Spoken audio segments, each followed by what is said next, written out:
আসসালামু আলাইকুম রহমতুল্লাহ, স্বাগতম সবাইকে আমার ক্লাসে। তোমাদের আজকের ক্লাসটা তোমাদের ট্রান্সফরমেশনের উপরে সেকেন্ড ক্লাস হইতে যাচ্ছে। হ্যাঁ, অলরেডি আমি ফার্স্ট ক্লাসটা দিয়েছি অ্যান্ড যেটাতে আমি অ্যাফার্মেটিভ টু নেগেটিভ আলোচনা করছিলাম, এটাতে আমরা আলোচনা করব অ্যাসার্টিভ টু ইন্টারোগেটিভ। দেখো জিনিসটা কি, অ্যাসার্টিভ সেন্টেন্স হচ্ছে দুই প্রকার। আমি ফার্স্ট ক্লাসে পড়াইছিলাম, মানে এটার পার্ট 1-এ পড়াইছিলাম। অ্যাসার্টিভ সেন্টেন্স দুই প্রকার, একটা হচ্ছে অ্যাফার্মেটিভ আর একটা হচ্ছে ইন্টারোগেটিভ, সরি নেগেটিভ। সেমভাবে ইন্টারোগেটিভ সেন্টেন্স হচ্ছে দুই প্রকার, একটা হচ্ছে কোশ্চেন, ডাব্লিউএস কোশ্চেন দ্বারা শুরু হয়, আর একটা হচ্ছে অক্সিলারি ভার্ব দ্বারা শুরু হয়। তাহলে এটাও দুই প্রকার, ওইটাও দুই প্রকার, আমাদের দুই প্রকার ট্রান্সফরমেশনই দিতে পারে, বুঝছো? বাট আমাদের লেখা থাকবে অ্যাসার্টিভ টু ইন্টারোগেটিভ বা ইন্টারোগেটিভ থেকে অ্যাসার্টিভ। চলো আমরা ক্লাসটা আজকে শুরু করতে পারি। অ্যান্ড আমি বলে দিয়েছি ক্লাসটা এই ক্লাসটা মোটামুটি শর্ট হবে, খুব বেশি লেন্দি হবে না। এর আগের ক্লাসটা অ্যাফার্মেটিভ টু নেগেটিভ, ওই ক্লাসটা একটু লেন্দি ছিল। অ্যান্ড এই প্লেলিস্টে বেশ কয়েকটা ক্লাস থাকবে অ্যান্ড সবগুলো আমি ফার্স্ট ক্লাসে বলছি যে তোমাদের প্র্যাকটিস করাই দেবো, সাথে বেশ কয়েকটা টপিক আছে, তো ওখানে টপিকগুলো নিয়ে আলোচনা করছিলাম। ওই টপিকগুলোর ভিত্তিতে তোমাদের সিকোয়েন্স অনুযায়ী আমি সাজাই দেবো। চলো আমরা ক্লাসটা শুরু করতে পারি। ফার্স্টেই দেখো, ভেরি ইজি, এটা কিন্তু ভেরি ইজি। হ্যাঁ, এটা নিয়ে মানে চিন্তিত হওয়ার কোনো কারণ নেই। দেখো, যদি কোনো বাক্যে জাস্ট অক্সিলারি থাকে, কোনো বাক্যে জাস্ট অক্সিলারি থাকে, ভালো করে মাথায় রাখো। ধরো যে আমি বললাম হি ইজ আ স্টুডেন্ট, তাহলে ফার্স্ট রুল হচ্ছে কোনো বাক্যে জাস্ট অক্সিলারি থাকলে অক্সিলারিটার সাথে একটা নট যুক্ত করে সেটা বাক্যের প্রথমে বসাই দেব। তাহলে is not he a student, তারপরে একটা দিয়ে দেবো। তাহলে তোমাকে বলবে ইন্টারোগেটিভ করো, তাহলে তুমি ইন্টারোগেটিভ কীভাবে করবা? জাস্ট কোনো একটা বাক্যের যদি অক্সিলারি থাকে তাহলে তার সাথে নট করে আমরা একটা আগে ইজ নট বসাই দিব, তারপরে সাবজেক্ট দিব, তারপরে ইত্যাদি ইত্যাদি দিব। তাহলে আরেকটা উদাহরণ লিখি এরকম। ধরো যে আমি লিখলাম রহিম ইজ রিডিং, তাহলে দেখো এ বাক্যে তোমাকে দিবে ইন্টারোগেটিভ করো। দেখো এ বাক্যে কী আছে ভাই? এ বাক্যে অক্সিলারি আছে না, তাহলে এর সাথে একটা নট যুক্ত করো, জাস্ট নট যুক্ত করে আগে নিয়ে আসে বসাই দাও। তাহলে ইজ নট রহিম রিডিং। লেখা দেখা যায়? আশা করি দেখা যায়। তারপরে একটা প্রশ্ন, কোশ্চেন মার্ক। হ্যাঁ, লেখা দেখা যাচ্ছে। ইজি, কত ইজি, বুঝছো? এবার আসো সেকেন্ড রুল। এখানে তোমাদের এই রুলটা একটু উল্টাপাল্টা দেওয়া আছে। হ্যাঁ, প্রথম রুলটা এটা যেটা আমি পড়ালাম, এটা হচ্ছে প্রথম রুল। হ্যাঁ, একটু লিখে নিবা, এখানে ফার্স্ট রুলটা উল্টা দেওয়া আছে, তোমরা এটা ক্রস দিবা। আমি তো পিডিএফ দিয়ে দিব তোমাদেরকে, মানে মাইক্রোসফট ওয়ার্ডের ওই স্লাইড দিয়ে দেবো। হ্যাঁ, তাহলে এটা একটু কেটে দিবা, কেটে তোমাদের মতো করে লিখে নিবা। আসো এবার আসো, সেকেন্ড রুলটা হচ্ছে যদি কোনো বাক্যে নট থাকে, অক্সিলারির সাথে নট থাকবে। কি থাকবে? অক্সিলারির সাথে নট। যেমন ওখানে কি দেওয়া আছে? আমি বললাম he is not a good student. তাহলে 2 নম্বর রুলস হচ্ছে যদি কোনো, এটাকে তোমাকে কি বলবে? ইন্টারোগেটিভ। যদি কোনো অক্সিলারির সাথে নট থাকে তাহলে নটটাকে ক্রস করে দিয়ে জাস্ট অক্সিলারিটার সামনে বসাবা, তাইলে হয়ে যাবে। তাহলে কি লিখবা এখানে? Is he a good student, তারপরে কোশ্চেন মার্ক। কত ইজি না? জাস্ট যদি অক্সিলারির সাথে নট থাকে, নটটাকে ক্রস করে দিয়ে জাস্ট অক্সিলারিটাকে সামনে বসাই দিবা। ইজি না? ইজি। এবার আসো, আমি 2 নম্বর শেষ, 3 নম্বর আসো। যদি কোনো বাক্যে অক্সিলারি না থাকে, এই তার আগে আরেকটা জিনিস শিখাই দেয়, সেটা হচ্ছে ভাই অক্সিলারিটা কি? আপনি যে বললেন অক্সিলারি থাকলে, তোমরা কি বোঝো অক্সিলারি কি? আমি একটু লিখে দিই, সবাই হয়তো মানে কিছু আছো যারা বুঝতে পারবে না, তাদের জন্য লিখে দিই, অনেকেই বুঝলে একটু বিরক্ত হয় না। সেটা হচ্ছে অ্যাম, is, are, was, were, have, has, be, been, অথবা ডু, ডাস, ডিড, অথবা can, could, may, might, shall, should, will, would, তারপরে ought to, has to, have to, must. এগুলো হচ্ছে অক্সিলারি। তাহলে কোনো বাক্যে যদি এগুলা থাকে তাহলে সেগুলোর সাথে একটা নট যুক্ত করে ফার্স্টে বসাই দেব। কোনো বাক্যে যদি এগুলার সাথে নট থাকে তাহলে নটটাকে সুন্দর করে কেটে দিয়ে জাস্ট অক্সিলারিটাকে সামনে বসাই দেব। যেতে পারছি? আসো এবার এখানে খেলা। কোনো বাক্যে যদি অক্সিলারি না থাকে, মেইন ভার্ব থাকে, তাহলে কি করব? ধরো যে আমি লিখলাম হি রিডস বুক, আরেকটা বাক্য লিখলাম দে রিড বুক, আরেকটা বাক্য লিখলাম হি ওয়েন্ট দেয়ার।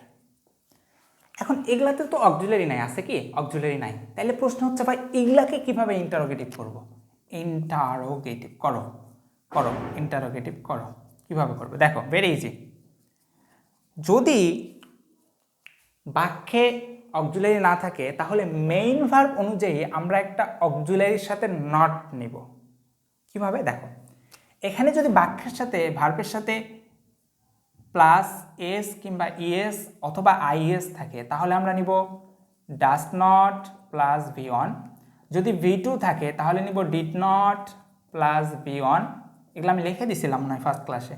যদি শুধুমাত্র ভি1 থাকে, এই যে দেখো শুধুমাত্র ভি1, এটা হচ্ছে ভার্বের সাথে এস বাই এস, এটা হচ্ছে ভি1, এটা হচ্ছে ভি2, তাহলে ভি2 এই যে ভার্বের সাথে এস বাই এস, এই যে যদি ভি1 থাকে তাহলে নিব ডট প্লাস ভি1। তাহলে কোনো বাক্যে যদি অক্সিলারি না থাকে তাহলে বাক্যের ভার্ব অনুযায়ী আমরা অক্সিলারি নিব। এই যে এগুলা কিন্তু অক্সিলারি, দেখো ডু ডিড ডাস অক্সিলারি। এখন অক্সিলারির সাথে নট যুক্ত করে সেটাকে বাক্যের প্রথমে লিখবো। কিভাবে? দেখো, এখানে রিডস এস ছিল, তাহলে এটার অক্সিলারি কি? ডাস নট প্লাস ভি1। তাহলে এই ডাসের সাথে একটা নট যুক্ত করব, সেটা বাক্যের প্রথমে লিখবো। তাহলে ডাস নট হি রিড। এবার বলছি এখানে ভি1 নিব, দেখো এই যে ভি1টা নিব, রিড বুক। বুঝতে পারছি?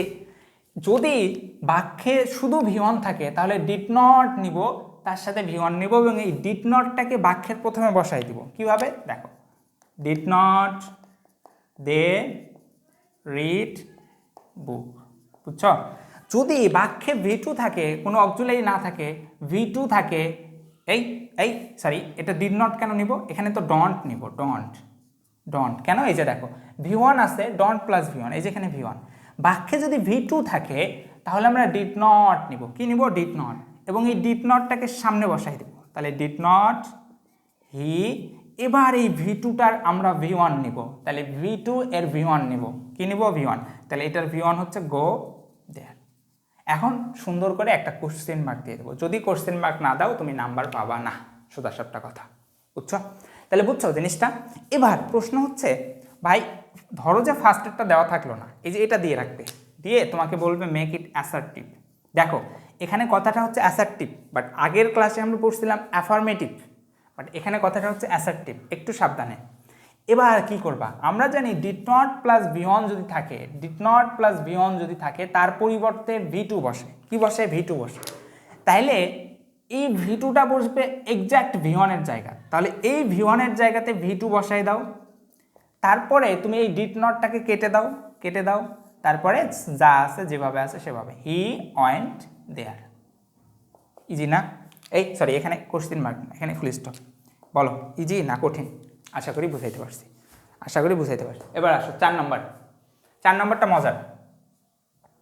দেখো 4 নম্বরটা মজার। আমি কি এটা রাখবো? হ্যাঁ, এটা একটু রাখি, কারণ এটার কাজ আছে। বুঝছো? এই জিনিসটা যদি তোমরা না বোঝো তাইলে ভাই অ্যাসার্টিভ টু ইন্টারোগেটিভ বোঝা তোমাদের জন্য খুবই টাফ হয়ে যাবে। এই জিনিসটা বুঝাই লাগবে, এর উপরে কোনো কথা নেই।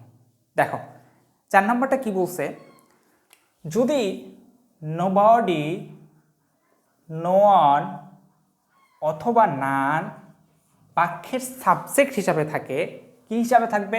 সাবজেক্ট হিসাবে থাকবে, তাহলে জাস্ট হু দিবা। কি দিবা? হু দিবা, হু, শুধুমাত্র হু। কিভাবে? দেখো আমি বললাম নোবডি উইল ডু ইট। দেখো এটাকে বলবে ইন্টারোগেটিভ করো। তাহলে দেখো তো নোবডি উইল ডু ইট, এটা সাবজেক্টের জায়গা না?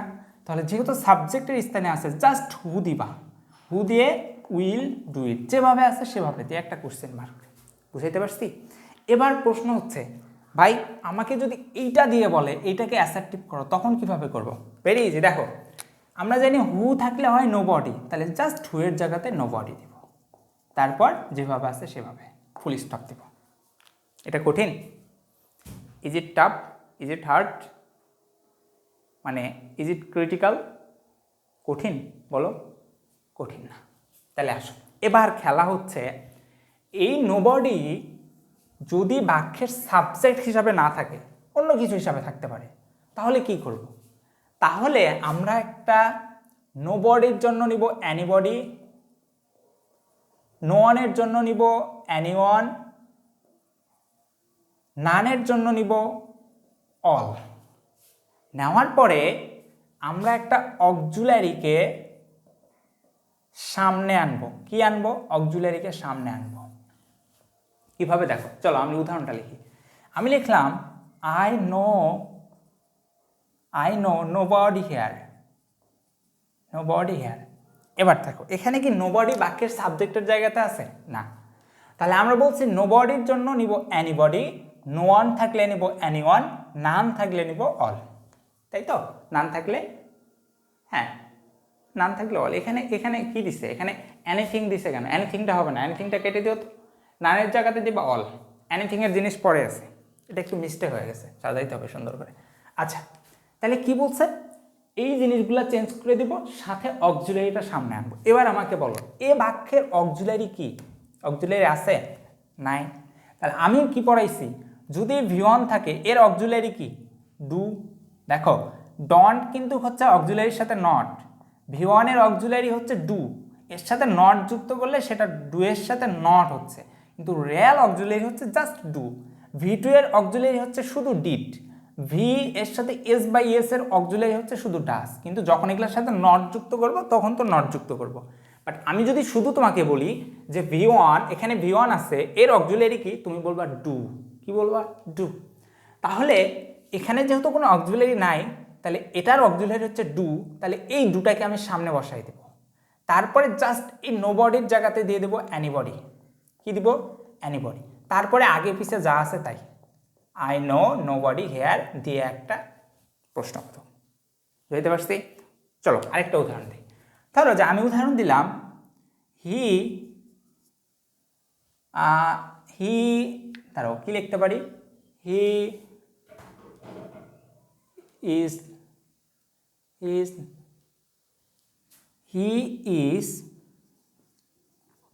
none of her, is none of her দিয়ে বললাম যে ইন্টারোগেটিভ করো, সে তার কেউ না। এবার কি করবা? তুমি জানো নান থাকলে হবে অল। কি হবে? অল। এবং যদি অক্সিলারি থাকে, সে অক্সিলারিটাকে সামনে আনতে হবে। এখানে অক্সিলারি ছিল না, দ্যাটস ওয়াই আমরা অক্সিলারি করে নিছি, বাট এখানে তো আছে। তাহলে কি করব?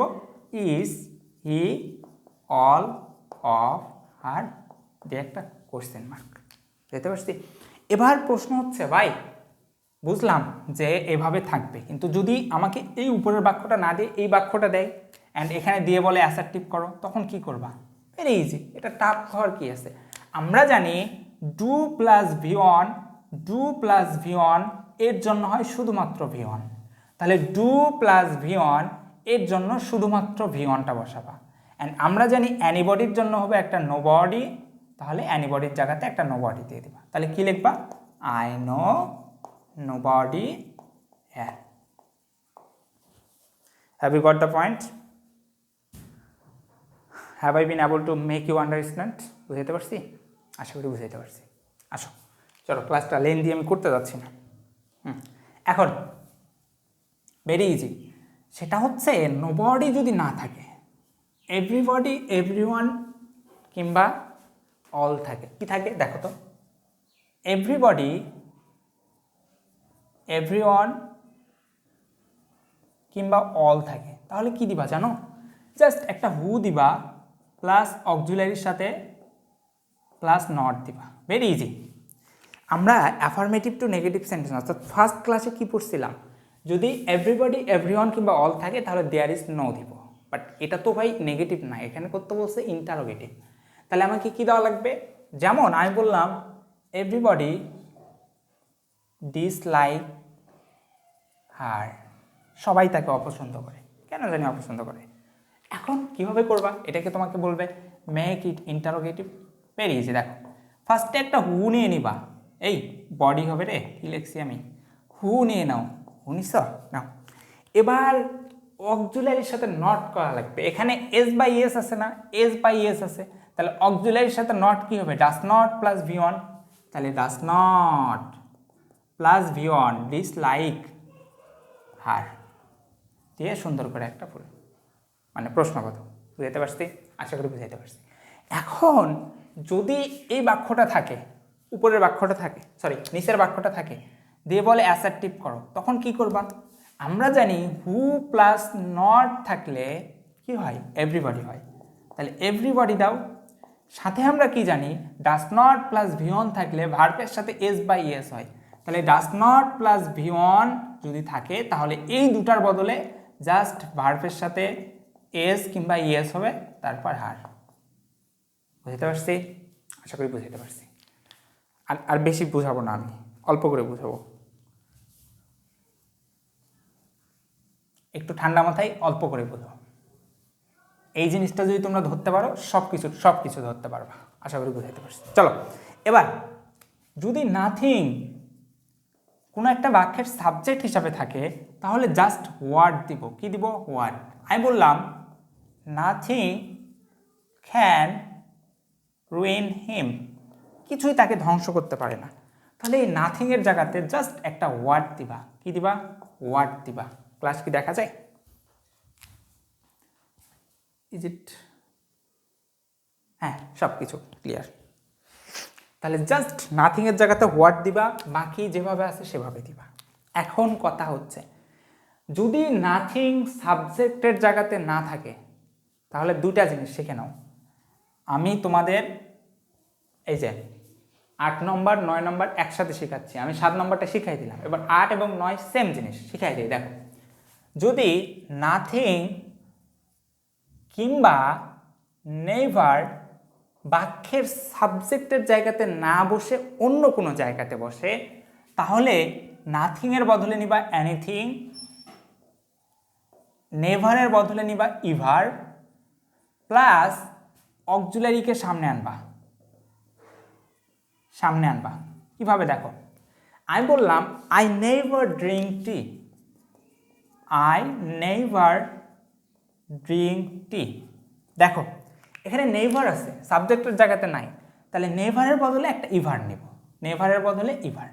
এবার এটা তো ভার্ব V1, তাহলে এখানে অক্সিলারি কি হবে, যেহেতু অক্সিলারি নাই তাহলে ভার্ব অনুযায়ী অক্সিলারি নিব। V1 এর অক্সিলারি হচ্ছে ডু, তাহলে অক্সিলারিটাকে সামনে আনো, ডু আই ইভার ড্রিঙ্ক টি।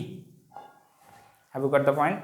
আশা করি বুঝাইতে পারছি। চলো আমি ধরো যে এবার নাথিং দিয়ে লিখলাম, আমি লিখলাম our life is nothing but a shadow, আমাদের জীবন মরীচিকা ছাড়া কিছুই নয়। দেখো নাথিং কি অবজেক্টের সাবজেক্টের জায়গায় বসছে? নো।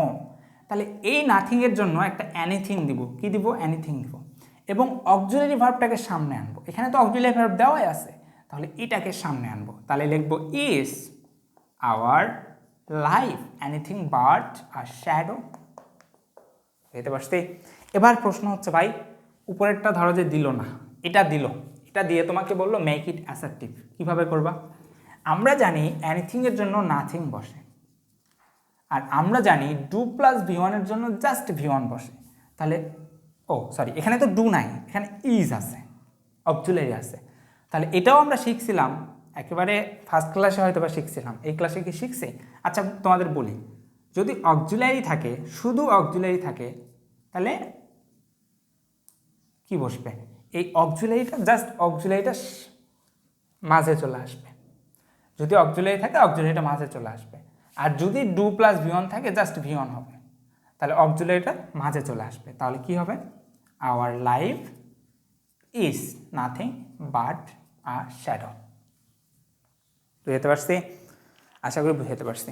দেখো আজকের ক্লাসটা কত শর্ট হইলো। এরপর পার্ট 3 এক্সক্লেমেটরি টু অ্যাসার্টিভ করবো। তাহলে এই কয়েকটা যদি তোমরা জিনিস শিখতে পারো, এটার বাইরে আর কোনো কোশ্চেন হবে না ভাই, সোজা সবটা কথা, এটার বাইরে কোশ্চেন হবে না। শুধু 1 নম্বরটা আমি যেটা লিখে দিচ্ছি ওইটা একটু লিখে নিবা, ফার্স্টে যেটা শিখাইছিলাম, যে জাস্ট অক্সিলারি থাকলে অক্সিলারির সাথে একটা নট করে সামনে বসাই দিবা। আশা করি বুঝতে পারছো। তাহলে আজকের ক্লাসটা এই পর্যন্ত। হ্যাঁ, যারা এতক্ষণ ক্লাস দেখছো সবাইকে ধন্যবাদ এবং পরবর্তী ক্লাস দেখার আমন্ত্রণ জানিয়ে আজকের ক্লাসটা এখানে শেষ করতেছি। আসসালামু আলাইকুম রহমতুল্লাহি ওয়া বারাকাতুহু।